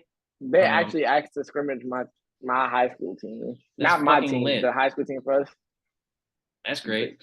They probably suck ass. Yeah, exactly. We probably suck ass. We're going to do it. Yeah, we told them we're going to do it. Because they want to play us in their gym. And I'm like, oh, okay, I want to go see their gym. It's okay. It's okay. The lighting in the gym is really bad. The gym itself is nice, but the lighting was bad. And now, granted, all the lights might not have been on because I only went in there random. I had hit up Sci like before I left and was like, hey, before you left. I remember that. And it wasn't everybody because it was COVID still. It was like it was like not even most of the building was full. It was just a tiny bit of the building, and they were using it. But I recall the lighting in there being kind of mid. But the gym is in the building. You don't even have to go outside. Yeah, on the first floor, huh? Yeah, bro. You don't even have to go outside. It's crazy. Yeah. That's how, well, a lot of New Orleans schools, that's how they're doing it. Because like I was at Livingston, which is on the east, and like I literally, when I walked into the school building, I never left the school building to get to the gym until I left out the gym. Well, I mean, one of the most negative things you could do with a gym in New Orleans is have it be like you have to go outside because if it's raining, you start bringing in dust, dirt, wet. It's the same thing like UAF up here in Alaska. And all the court sports, no, that's not true. Every single sport except cross country, well, okay. Every sport but cross country and ski because you can't fucking run and ski inside. And hockey, all are in the same building. Like they share one building. Swim is in the building. Rifles in the building. Both basketballs are in the building. Volleyball's in the building. Yeah, bro, their range is in the building. It's just it's on a different floor. So is the swimming pool. The swimming pool's on a different floor. Same thing. The practice facility for hockey is in the same building. Now that one you do have to go outside, but everything else, it's like. Well, I'd imagine because that got to be a different temperature than. It's not even just that. But also the temperature aspect is why they have it all in one building. Because you don't want people to have to go outside all the time because it's -20. Yeah, true. It's -40. So that must be a big ass building then, huh? It's really not even that big. It doesn't seem that big. You look at it and you're like, oh, there's a regular ass building, and then there's like multiple floors underneath the first floor, and it's more underneath. It's not up. Yeah, basically. You get what I'm saying? Yeah, because like so, you walk in, first floor is the court. So volleyball and basketball play on the court. You can access the pool. You can access the overlook area of the pool from the first floor too. On the second floor, or on the bottom floor. There is a second floor because there's an upstairs area you can like watch the game from. Although fans can't watch the game from there because it's not handicap accessible, so they can't open it to the public, whatever. But I can. And then at the bottom you got rifle and you got swim. Rifle's a weird sport. So like, is it like soundproof? Because like if they're shooting, can you hear that? It's a different type of bullet. It's not like a really loud one. Oh, It's like air okay, rifle, so it's an air compressed gun, if I'm not mistaken. So gotcha, it's not as loud. gotcha. No, we're And you like taking pictures for that too? yeah, we were number 3 in the nation. Yeah. And that's one of the sports. So we're a weird program because most schools you have to be one division. You have to be all D2, all D3, all D1. Right. But we're D1 hockey, and we're D3 everything else except rifle. I thought y'all were D2. Maybe we're D2, whichever one it is. Yeah, I think we are D2. And except for rifle and swim are both like, it's weird. Swim, just I think the whole thing is multi-divisional. Because Yeah, like last year we played Loyola Marymount, and I'm pretty sure they're D1. yeah, they are. So it's like there's no reason that didn't make sense. And then rifles multi-divisional too. Like Ohio State came to Alaska. The Ohio State. Yeah, like they came to Alaska last year. Yeah, we were number 3 in the actual like country. Like we should have won the Natty. Huh. Like we set records last year. Like we broke some of the all-time rifle records. So like we got like 12. We got like 12 natties. Like you all really the natties on the wall are rifle. So they really be putting in work just shooting rifles. Yes. And the coach is really good too. And he's young. He's like our age, but he's like a lifetime rifle guy. Like his dad is a coach. Yeah, it's a thing. I like working in athletics, man. Shit is fun. You meet some weird motherfuckers. You're like, how do you get into this? All young coaches. Yeah, we got a dude named Marquise. He's the women's basketball coach. He just came from Weber State. Shout out Dame. He was on the staff there. Yeah, because I mean that's the only person I know that ever went to Weber State. Yeah. Dame Dollar. He said that Dame is actually really cool. I believe it. Apparently, Dame has come back, and like Dame will really just like shoot the shit. Is Weber State in Utah? Yeah, I've actually seen where it is. Their campus is fucking massive. Really? I was thinking the shit was tiny. Yeah. Like Utah has some big ass schools. I was like, whoa. Nah, I believe that. Like I know BYU. BYU. Like I know BYU is fucking huge, and I know Utah is huge. Yeah, and Utah State. But I'm learning that I was about to say I'm learning Utah State is pretty big. Yeah, Utah's weird, man. Yeah, got a lot more motherfuckers in Utah. No, wait. Their JUCOs are pretty big too. Like Snow College. Okay. Like Snow College is in Utah. They're huge, and there's another. And I guess that makes sense though, because you have a lot of people in the West, and they got to go to school someplace. Not everybody going to Cali. That's true. Right. And if you play at JUCO in Cali, you just shouldn't. They won't even give you a fucking place to live. No, they don't. They don't have no housing. Exactly. We all watch. I mean, I know you watched it. The Last Chance U basketball season. I mean, I put my dad on it too. Are we? Did they do another season? Are they doing another season? They are. Yeah. I know. So the coach, the light skinned coach, Rob Robinson, that was at East Los Angeles.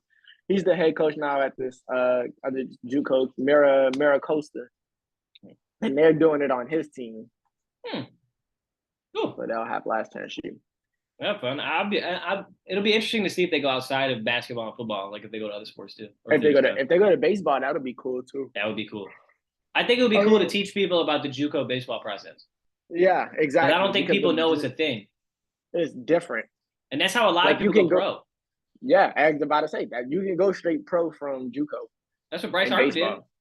Yep. Bryce Harper went high school to JUCO. Yep. Because one thing I learned about JUCO that I didn't know, you don't even need a GED. Nah, well, I didn't know that either. Nah, you don't have to have one. You just have to pass an assessment.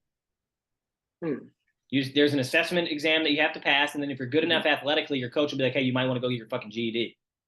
Because if you start to get recruited, you need one. But, I assume not every JUCO actually has people who are getting heavily recruited. Right. Well, like, okay, so surprisingly, I don't know if you know, Delgado has a pretty good baseball team. I did know that. I knew we were solid. Delgado has a pretty good. You saw all the UNO shit?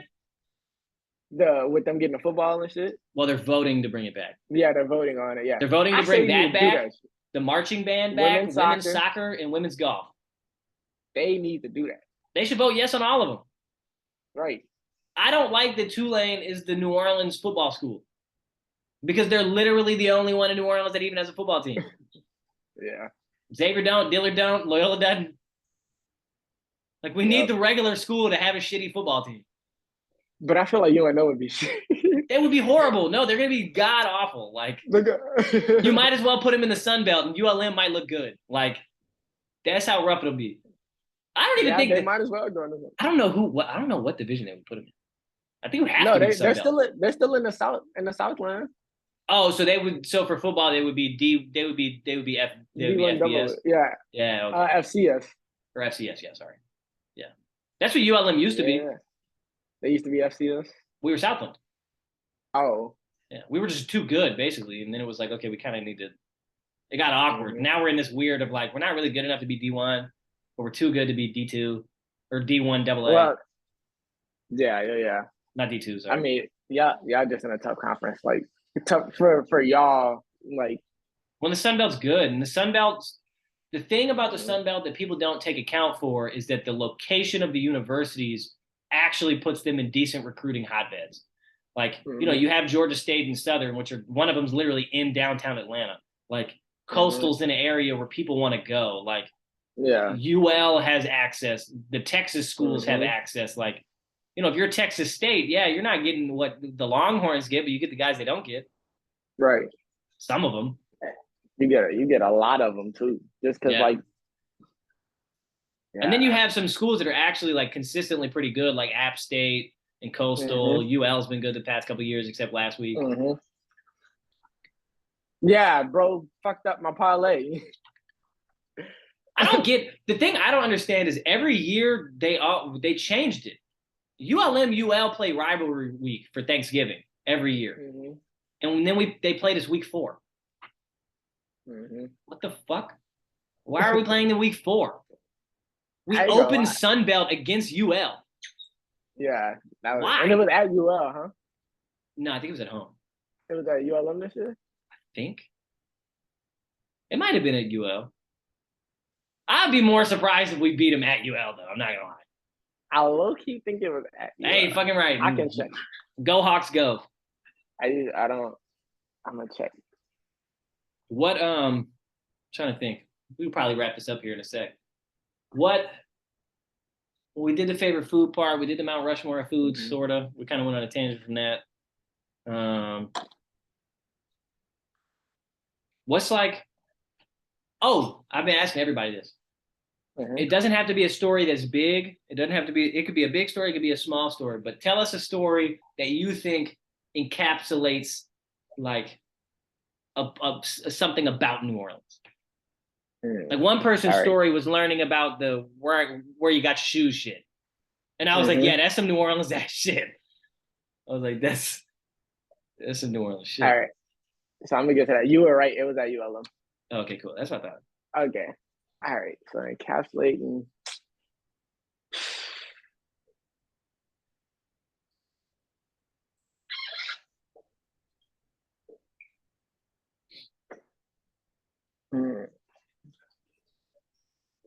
I don't know. I'm gonna flip this on you right there. What is your story?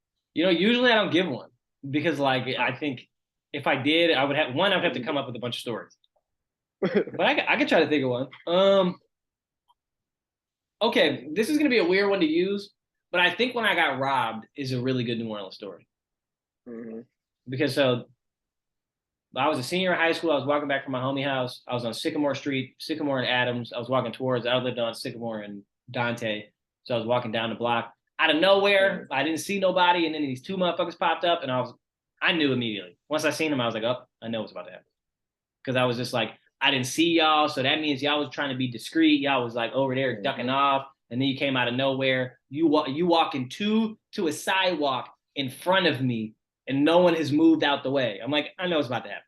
So cool. Get robbed, whatever. Nah, we don't need to. You've heard the detail how the story goes. Yeah, we talked about it. Yep. The funny part though is, and this is the part that I think actually defines New Orleans in a lot of ways, is I was about to walk away. And then like they had taken my bag, I had a bag, I didn't have my phone, I didn't have shit no more. And I was like, hey, I was like, wait, because we had like, agreed to separate ways or whatever. And I was like, hey, wait. And they were like, what's up? I was like, can I get my keys out of my bag? Because like my keys were in my bag. I needed to get back to the crib. And like they let me, after robbing me, like get my fucking keys out the bag and walk back home. And it's like, like the thing with New Orleans, a lot of people would say New Orleans is a crime-ridden place, and New Orleans is a murder-ridden place. Like the crime part, I think we actually even can be we can be decent even when we're robbing somebody. It's like, look, yeah, motherfucker still gotta get home. You ran into some good robbers. Bro, they were the worst robbers you could have, bro. They just wanted some money. They was just addicted to drugs. That was it. Exactly. Like, and that's what I was about to say. You probably didn't even run into no like real robbers. I didn't. Took advantage of. They just took advantage of. They saw a lick, and it was smart. They saw a high school kid who probably was just like just started being an adult. Probably got some coin. Probably got some. Want some money. The irony was, it's like I ain't have shit. You stole my bag that had some shoes and some books in it, and you went and threw it away. I was like, if you would have sold the Jordans in the bag, you could have made some money. All right, so mine, I guess I'm gonna just say like, shoot. My encapsulated story is just so I'm this is a more recent one too. It's just been happening a lot just because of the position that I'm in. So the gym we've been using that for practice, right? I've been going in that gym like ever since I got introduced as the coach. Like me and the rec center manager have been cool, right? So I'm going in there one day, and mind you, like I know my mom worked for NORD, New Orleans Recreation Department. Mom worked for him, so and she was like over it, like she knows all the site managers. So I know my mom knows and whatever. So one day we are in there, and I guess they had a meeting or something, and the lady walks in, and she's like, "Oh, that's Natasha's son." And then so we come up, we have a whole conversation. She knows me. She's like, "Yeah, you are away for school, blah blah." Boom, right? So then the site manager, he's like, "Oh, Natasha," he's like, "I never realized, like, I didn't put two and two together. He's like, I know your name, Kobe Robinson, but like, I didn't know you was Natasha's son." So then I'm like, "Yeah, Natasha's my mom." Then I was like, so then he talking some more, and then I'm like, "Yeah, my dad's name is Donald." And he's like, "Wait, your dad Donald?" Like, "Donald, oh, so Natasha and Donald are your parents?" And I'm like, "Oh yeah." Boom. So he knows both of my parents. I go to I'm trying to get another gym with a weight room, right? My dad puts me in contact with that lady because I know her daughter. Like I know her daughter. Then as I'm like, okay, I know her daughter. My mom's like, "Oh yeah, I know her too from XY. Like I know her from XYZ. And you know her because we lived on the same street. You know her daughter. Her daughter came to your Halloween party. Like just all these connections. And this lady is one gym, another gym. Like the people that I'm just interacting with, they all know my parents.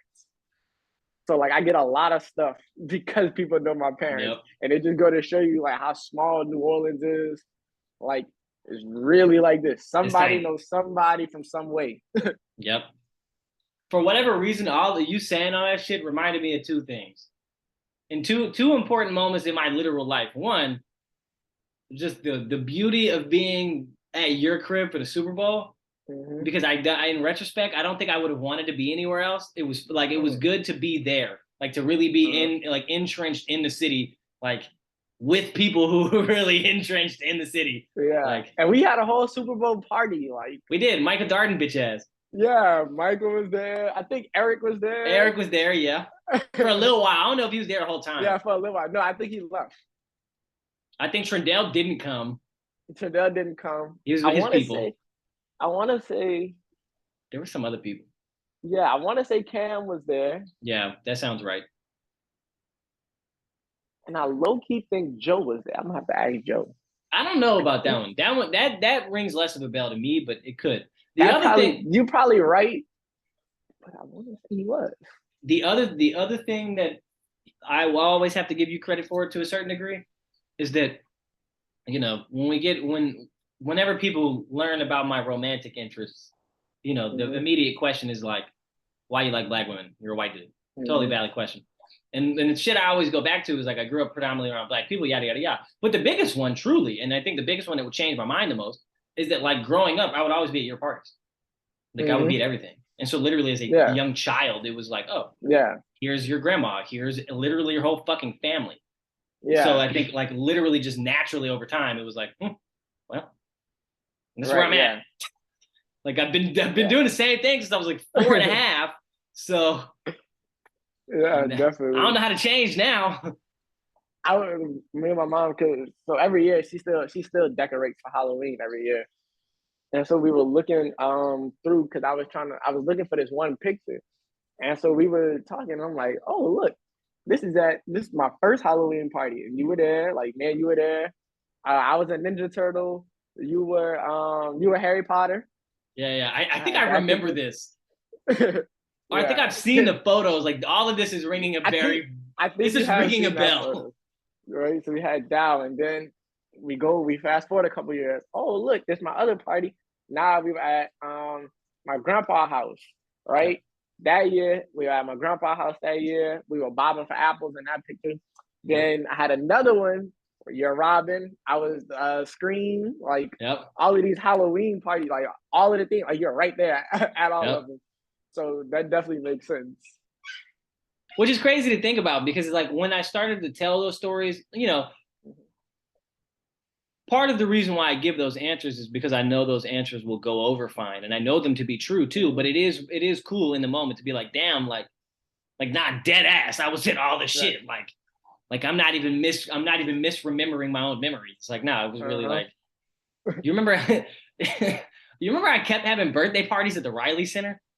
Yeah. Dog, it was like every fucking year. And every year somebody, and not even somebody, it would be the same person every year. And Zeki would bust his ass on a goddamn scooter thing every fucking year. He busted his chin open one year. Yeah, I remember when he busted his chin. Yes, bro.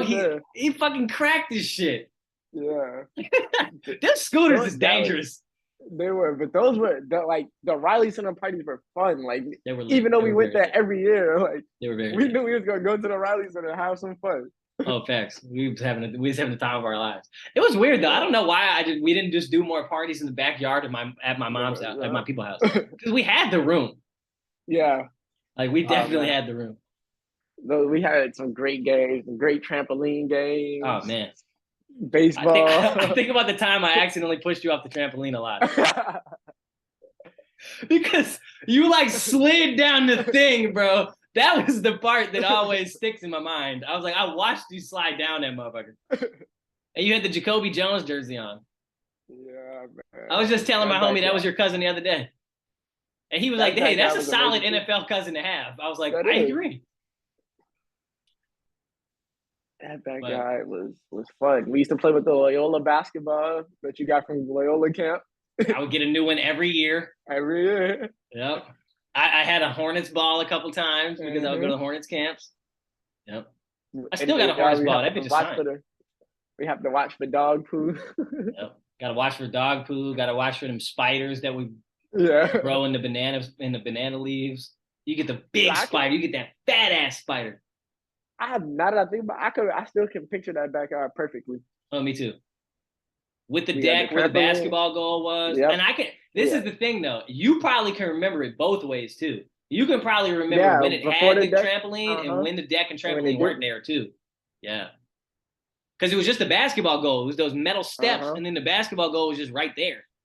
And I would play myself 0-0 to 100. Like I seriously would play like I would break it down into quarters. I would go first to 25 against myself, first to 50, first to 75, and then whoever scored 100 first won. Somebody was hitting the game winner every game. Yeah, and that's what I was about to say. I was like, I know for a fact, I remember as kids, like everything was about a game winner. Always. Everything was about that. And the creativity to even like, and I think this was cool. Like you knew how to play by yourself. I knew how to play by myself. So when we came together, like it was just magical play dates, right? Yeah, it was just fun. Like it was like, oh, okay, cool. Yeah. And it was funny though, because it would be one of those things as a kid I would get frustrated with sometimes because you couldn't have that relationship with everybody because not everybody was actually good. And not everybody like really was that interested in the sport.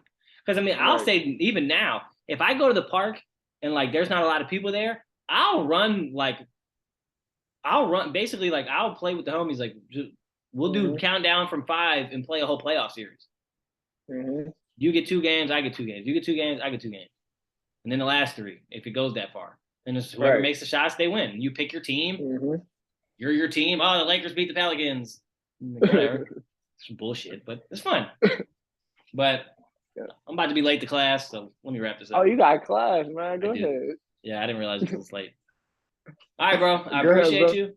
Yes, sir. Well, actually, no. Tell the people where to find you. What's up with you? Okay. You kind of said it at the beginning, but we'll say it again at the end. All right. So you find me. I'll be in New Orleans, people, forever. Let me stop. Now you can find me on my Instagram is at Kobe Jordan 2.